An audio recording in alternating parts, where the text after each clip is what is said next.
How you doing? My name is Reagan Cole and I'm from Mexico Military Institute. I'm a right-handed pitcher for them.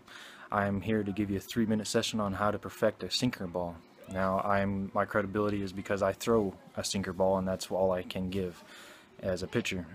My movement to it gives me good ground balls, and it's a real effective pitch once you get to be able to perfect it.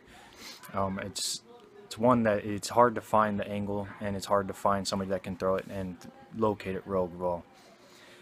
When you're throwing the ball, you have two options. You have the two seam, and then you have the one seam. I started out as throwing a two seam.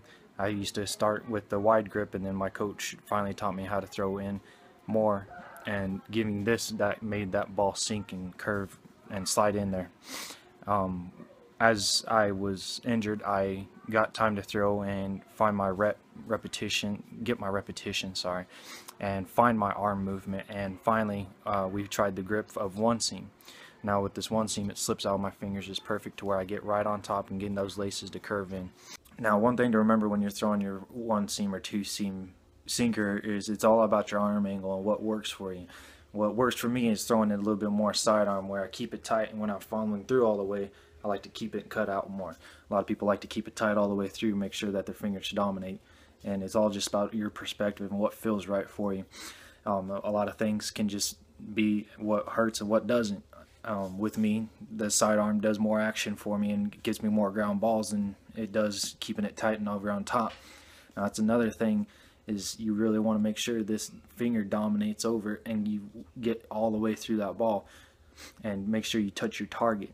Now, that's a big thing that I had a problem with, was that I couldn't touch my target, and I can follow all my arm all the way through to touch that glove. That's one thing I've learned throughout the years, throughout last year, was touching that glove. When you're throwing to your target, you want to make sure that when you have that visual of your fingers touching that glove before you let it release at all. That helped me tremendously, and I started getting more action, more sinker, more ground balls. To wrap all this up, once you find your grip and once you find your arm angle and you're finally throwing through that ball, the one thing to only perfect this is getting those reps and getting those innings and those batters. When you're throwing a sinker ball, it's all about feeling your throw. It's not about just chucking it.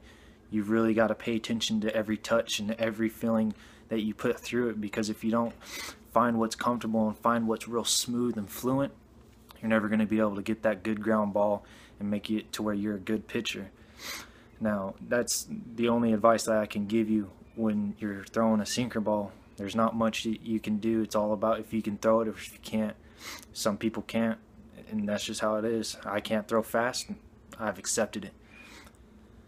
But that's all I got. Thank you for watching, and if there's anything I can try helping out with, and then let me know. Thank you.